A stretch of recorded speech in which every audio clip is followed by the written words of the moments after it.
नमस्कार, ओंकार आवामी में आपका स्वागत है। आपके साथ मैं हूं रेखा मिश्रा। वित्त मंत्री डॉक्टर रामेश्वर उरांव ने मंगलवार को हेमंत सरकार का पहला बजट पेश किया। 86,370 करोड़ रुपए के इस बजट में शिक्षा एवं स्वास्थ्य पर विशेष फोकस किया गया है।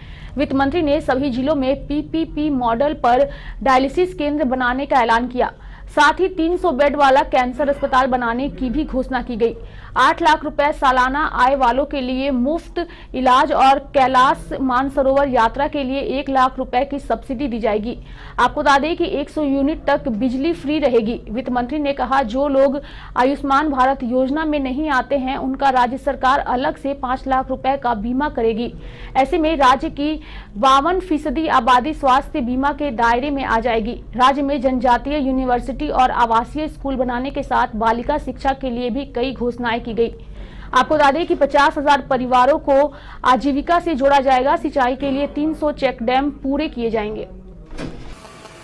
वित्तीय वर्ष 2021 में प्रारंभ होने वाले कुछ महत्वपूर्ण योजनाएं आयुष्मान भारत योजना के अनुरूप राज्य सरकार द्वारा सभी को 5 लाख रुपए तक का स्वास्थ्य बीमा, सभी सरकारी विद्यालयों में अध्ययनरत कक्षा 1 से 12 तक के सभी छात्रों को मुख्यमंत्री विशेष छात्रवृत्ति योजना के अंतर्गत छात्रवृत्ति भुगतान किया जाना प्रस्तावित है। मतलब सभी को दिया जाएगा। वो पहले होता था एससी को, एसटी को, ओबीसी को, नहीं, सबको दिया जाएगा। ये है प्रधानमंत्री आवास योजना के तहत 50,000 रुपए की अतिरिक्त राशि। आप जानते हैं प्रधानमंत्री आवास योजना में कितना पैसा मिलता है। हमारी राज्य सरकार 50,000 अतिरिक्त देगी। 100 यूनिट तक मुफ्त बिजली। सरकार के द्वारा 300 यूनिट से कम, ध्यान रखिएगा, 300 यूनिट से कम बिजली खपत करने वाले परिवारों को 100 यूनिट तक मुफ्त बिजली उपलब्ध कराने का प्रस्ताव है। 300 से कम जो करेंगे उनको, ज्यादा बढ़ जाएंगे तो नहीं। 8 लाख तक के आमदनी वाले लोगों को, इसमें लगता है सभी लोग आ जाएंगे, गांव देहात के लोग को हम लोग कैंसर, किडनी, गंभीर लिवर रोग के इलाज की मुफ्त सुविधा देंगे। अब सरकार पूरा खर्च वहन करेगी। तो इस बार क्या कर रहे हैं कि 50 से ऊपर जितने भी हैं लोग, 10 लाख लोगों को हम राशन कार्ड से जोड़ेंगे। इसके अलावे जो गलत तरीके से राशन कार्ड ले लिए हैं उनको तो कैंसिल कर ही रहे हैं। ऋण के बोझ से दबे किसान, जिनकी आय का बड़ा हिस्सा ऋण चुकाने में चला जाता है, के लिए राज्य सरकार ने अल्पकालीन कृषि ऋण राहत योजना शुरू करने का निर्णय लिया है। बेरोजगार युवक युवतियों को सहायता राशि, जो हम लोग बराबर कहते रहते थे, राज्य के वैसे स्नातकोत्तर बेरोजगार युवक जिन्होंने विगत 3 वर्षों के अंदर डिग्री प्राप्त की एवं जो राज्य के नियोजनालयों में निबंधित हैं और प्रयास करने के बावजूद बेरोजगार हैं, उन स्नातकोत्तर युवकों को 2 वर्ष के लिए क्रमशः 5,000 रुपये तथा 7,000 रुपये प्रति वर्ष सहायता राशि प्रदान किए जाने का प्रस्ताव है। आगे बढ़ेंगे। बजट सत्र के तीसरे दिन के बजट को प्रस्तुत करने के बाद मुख्यमंत्री ने प्रेस कॉन्फ्रेंस किया। उन्होंने कहा कि यह बजट हमारी सरकार ने जो प्रस्तुत किया है, यह गरीबों ने उनकी प्राथमिकताओं की सोच को स्पष्ट करती है। आपको बता दें कि हमने अपनी प्राथमिकताएं तय कर राज्य की जनता के समक्ष रख दिया है। इसके साथ ही उन्होंने कहा कि राज्य में कोई भूख से न मरे, राज्य में कोई अशिक्षित न हो, राज्य में इलाज के अभाव में किसी की मृत्यु न हो, हर गरीब को तन ढकने के लिए वस्त्र मिले, यही हमारी प्राथमिकता है। मेरा यह मानना है कि यह बजट हमारी सरकार ने जो प्रस्तुत की है, ये गरीबों उन्मुखी प्राथमिकता की सोच को स्पष्ट करती है। हमने अपनी प्राथमिकताएं तय कर राज्य की जनता के समक्ष रख दिया है।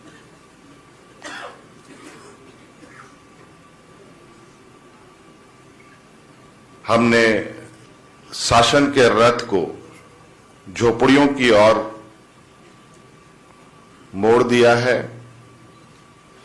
राज्य में कोई भूख से ना मरे, राज्य में कोई अशिक्षित ना हो, राज्य में कोई इलाज के अभाव में उसकी मृत्यु ना हो, हमारे गांव के बच्चे अब बकरी ना चराएं बल्कि स्कूल जाएं, राज्य के हर वर्ग, हर इंसान को रहने के लिए उसको छत उपलब्ध हो, घर उपलब्ध हो, हर गरीब को तन ढकने के लिए वस्तु उपलब्ध हो, हमारी सरकार की ये सर्वोच्च प्राथमिकताएं हैं। बजट में आपने देखा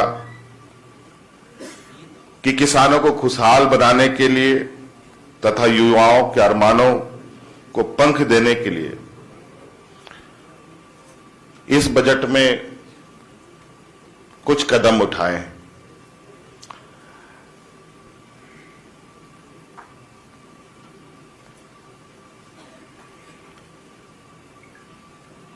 यह इस मायने में कि एक क्रांतिकारी बजट है कि इसके केंद्र में गरीब, किसान और बेरोजगार युवा हमारे प्राथमिकता में हैं।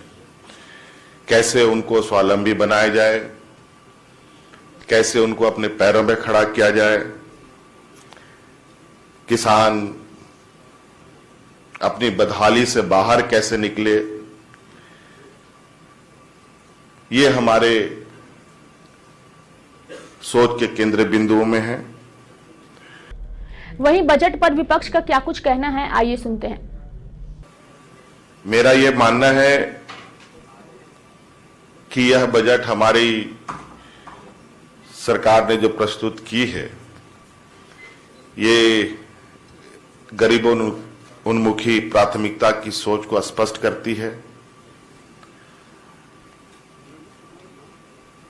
हमने अपनी प्राथमिकताएं तय कर राज्य की जनता के समक्ष रख दिया है।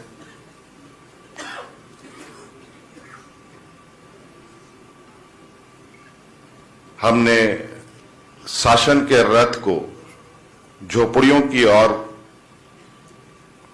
मोड़ दिया है। राज्य में कोई भूख से ना मरे, राज्य में कोई अशिक्षित ना हो, राज्य में कोई इलाज के अभाव में उसकी मृत्यु ना हो, हमारे गांव के बच्चे अब बकरी ना चराएं बल्कि स्कूल जाएं,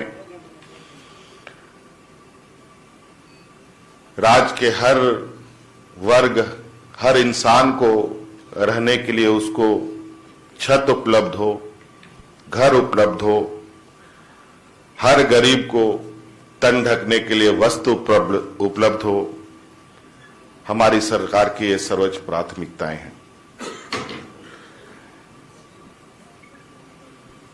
बजट में आपने देखा कि किसानों को खुशहाल बनाने के लिए तथा युवाओं के अरमानों को पंख देने के लिए इस बजट में कुछ कदम उठाए हैं।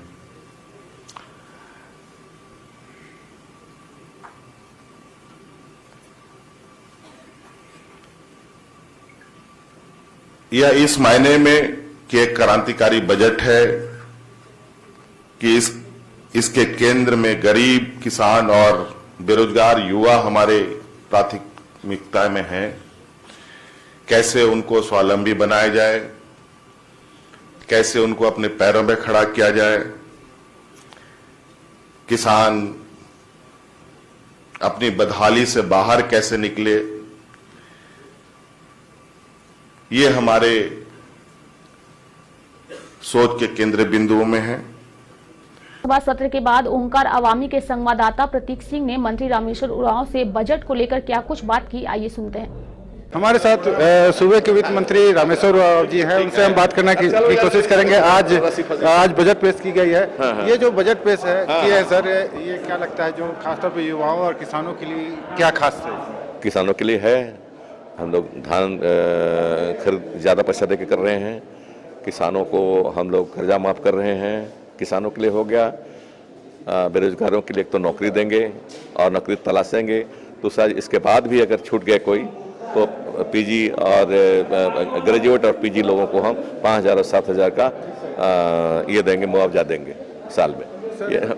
सर अभी मुख्यमंत्री जी ने ये आरोप लगा कि जो विधानसभा बना है या प्रोजेक्ट बिल्डिंग बन रहा है या फिर हाई कोर्ट इतना महंगा नहीं, जबकि गरीब राज्य है। इस पे क्या करें? उन्होंने सही कहा, उन्होंने सही कहा। क्या ये शोभा देता है इतना बड़ा, जिसमें हम लोग भी भूल जाते हैं घुसने में, कहाँ मेरा ये है कच्छ है, रूम कहाँ है। इतना बड़ा मैंने क्या जरूरत है? 400 करोड़ खर्च करने की क्या जरूरत है?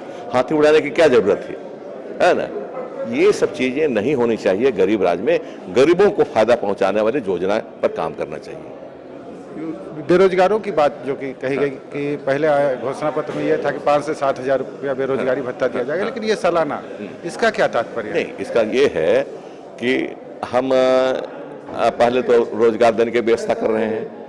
लगभग 1,00,000-1,25,000 लोग बेरोजगार हैं, उनको हम वैकेंसी जो हैं उसको भरने जा रहे हैं, भरेंगे उसको, उनको मिल जाएगा। इसके अलावा बहुत से हैं, बहुत से जॉब हैं, है ना, उसको भी भरेंगे। अब आप अकेले पूछिए तो बता देंगे कैसे है। सर आपने इतनी घोषणा की, रिसोर्स क्या है? अभी कहे कि खजाना खाली है ना, खजाना खाली है, इसमें दो मत नहीं है। लेकिन सरकार की मनसा पर, सरकार की इच्छा शक्ति पर खजाना भरता है और फिजूल खर्चे कम करने पर। पिछली सरकार फिजूल खर्चे में, आप श्वेत पत्र पढ़िए ना, आप खुद मालूम हो जाएगा। पढ़े नहीं लगता है, नहीं पढ़े हैं, पूरा समझिए पढ़ करके श्वेत पत्र में क्या किया है सरकार ने, है ना। श्वेत पत्र में पढ़िए, मालूम हो जाएगा सरकार ने क्या किया है। इसको हम लोग अपव्यय को रोकेंगे, वेस्टफुल एक्सपेंडिचर को रोकेंगे और रेवेन्यू उगाएंगे। सर आप IPS भी रह चुके हैं, फिर MP केंद्र सरकार में मंत्री, अब राज्य सरकार में मंत्री। पेंशन की बात की जाए तो आजकल के युवा जो सर्विस करते हैं 30 साल के बाद उनको पेंशन नहीं मिलता है, लेकिन एक ही व्यक्ति अगर IPS बन जाता है, विधायक बनता है, MP बनता है और जब कुछ नहीं रहता तो तीनों का पेंशन उनको मिलता है। तो अलग अलग व्यवस्था है ना भाई। वो MP बना, सब अगर MP बन जाएगा तो उसको पेंशन मिलेगा, सबको नौकरी रहेगी 30 साल तक तो उसको भी पेंशन मिलेगा। अब वो तो व्यवस्था अलग अलग है, उसमें कहाँ से सवाल उठता है? मानते हैं कि तो ये थे रामेश्वर उरांव जी, जिनका साफ कहना था कि, और अपने बातों में फंसते भी नजर आए कि एक व्यक्ति और 3-3 या 4-4 पेंशन, ये कहाँ का न्याय है। अपने सहयोगी दीपक के साथ प्रतीक सिंह, ओंकार TV, रांची। झारखंड विधानसभा बजट सत्र के तीसरे दिन भी नेता विपक्ष का दर्जा देने की मांग को लेकर बीजेपी के विधायक सदन के बाहर धरने पर बैठे नजर आए। आपको बता दें कि विधायक अमित मंडल ने सरकार द्वारा जारी श्वेत पत्र को फाड़ दिया। स्पीकर स्वाभाविक है, स्पीकर पर सवाल खड़ा करना लाजमी हो रहा है, इसलिए कि लगातार माननीय विधानसभा अध्यक्ष महोदय से यह विधायकों का अधिकार है। विधायकों ने मिलकर के नेता प्रतिपक्ष का चुनाव किया है। सदन के अंदर प्रतिपक्ष की सबसे बड़ी पार्टी के विधायकों ने मिलकर के सामूहिकता के साथ नेता प्रतिपक्ष का चुनाव किया है। अगर अध्यक्ष महोदय को लगता है कि लोकतांत्रिक मर्यादा के विपरीत यह चुनाव हुआ है, वो रद्द कर दे मान्यता, उसकी सदस्यता रद्द कर दे। जब स्वयं जिनको नेता विधायक दल चुना पार्टी के विधायकों ने, उन्होंने ही सीधे कहा कि अगर मुझे लगता है कि मैं गलत हूं तो मेरी सदस्यता रद्द कर दे। श्वेत पत्र ये झूठ का पुलिंदा है और राजनीतिक दुर्भावना से ग्रसित होते राज्य की 3.25 करोड़ जनता का ध्यान, 3.25 करोड़ जनता का ध्यान को भटकाने के लिए मैं कहूँगा राजनीतिक हथकंडा थी ये श्वेत पत्र। वहीं विपक्ष द्वारा सरकार का श्वेत पत्र फाड़ने के मामले पर कांग्रेस विधायक इरफान अंसारी ने कहा कि विपक्ष डर गया है, इसलिए ऐसी हरकत कर रहा है। श्वेत पत्र फाड़ना इसका प्रमाण है। श्वेत पत्र में पूर्ववर्ती सरकार के काले कारनामे जो प्रस्तुत है।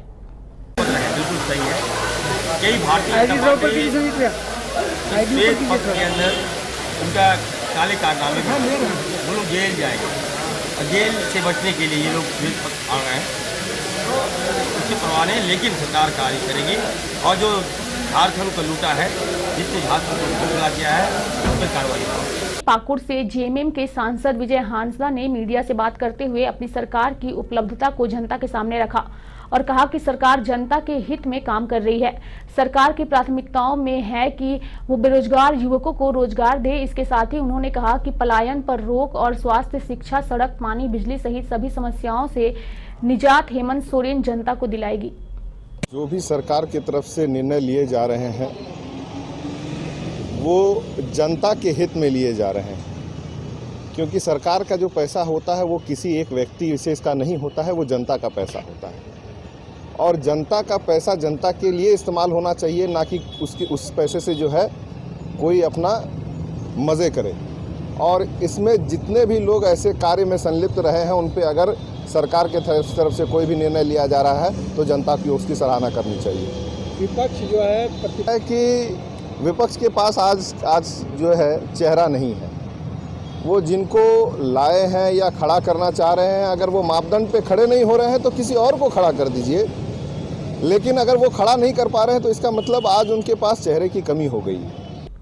आगे बढ़ेंगे। Lions club of Ranchi Galaxy ने मीडिया से बात करते हुए अपने कार्यक्रम की जानकारी दी। बता दें कि कार्यक्रम में संस्था के सभी सदस्य मौजूद थे।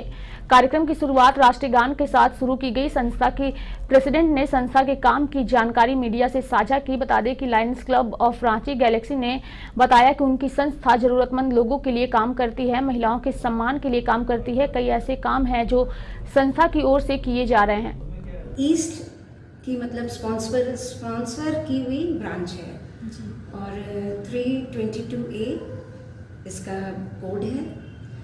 हम लोग रांची गैलेक्सी में मतलब जो ज़रूरतमंद है उनकी मदद करते हैं। और अभी आगे आने वाले हमारे जो कार्यक्रम हैं, अभी वुमेंस डे को लेके बहुत सारे कार्यक्रम हम लोगों ने तैयार किए हैं, जैसे सैनिटरी नैपकिन्स का डिस्ट्रीब्यूशन अनेक स्कूलों में जाएंगे। जो गरीब स्कूल हैं उन स्कूलों में जाएंगे, जो गवर्नमेंट स्कूल्स हैं वहाँ की बच्चियों को जाके बांटेंगे और उन लोगों को जैसे गुड टच बैड टच के बारे में बताएंगे।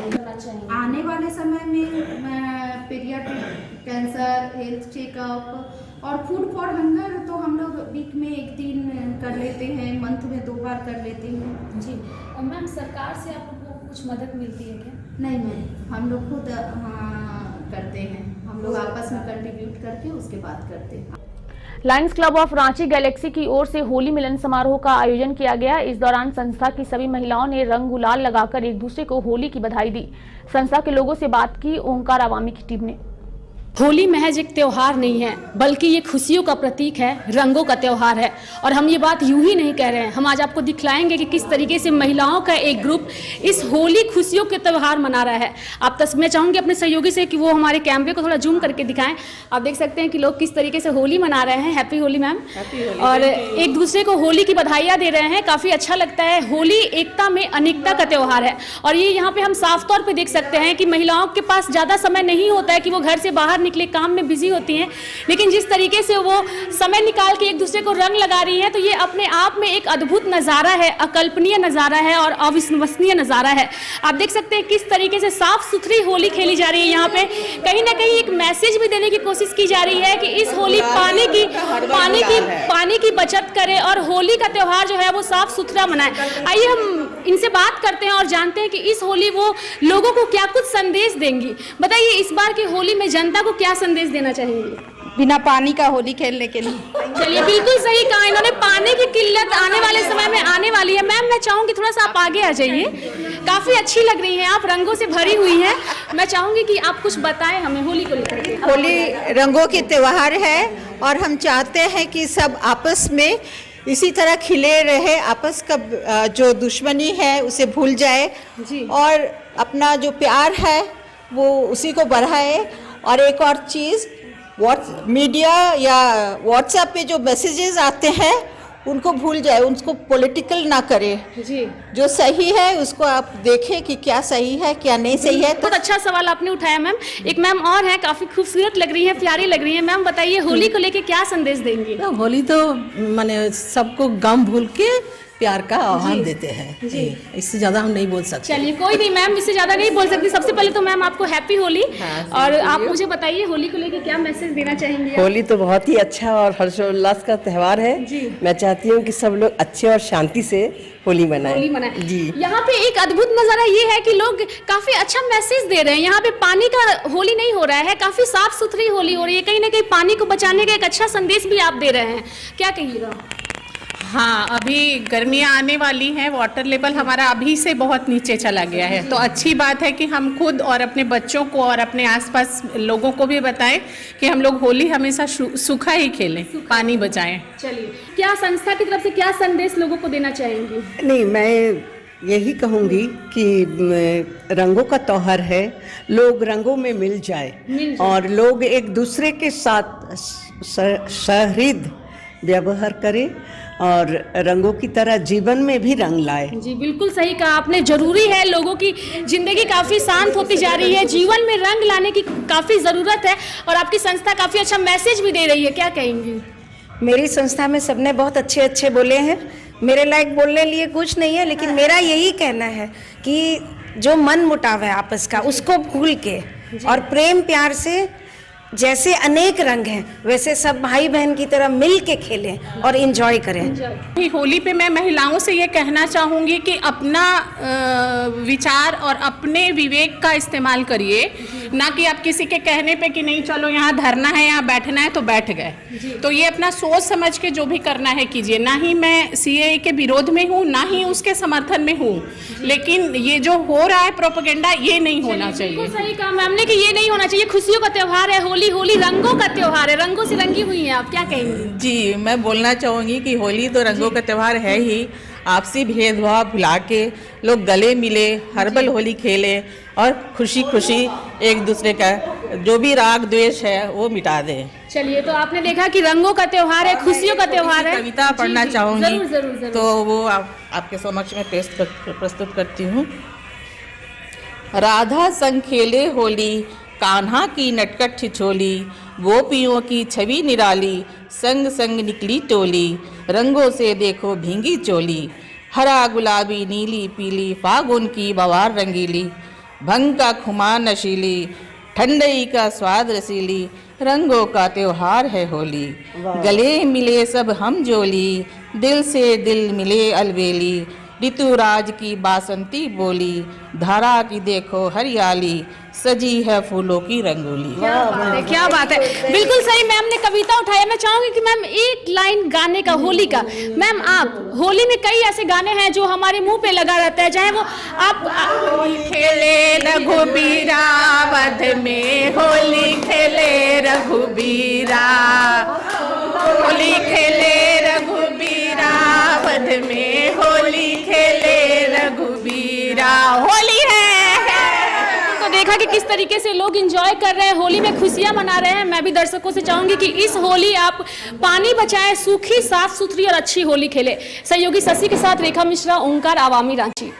जी, तो अभी के लिए इस बुलेटिन में फिलहाल इतना ही। मुझे दीजिए इजाजत, नमस्कार।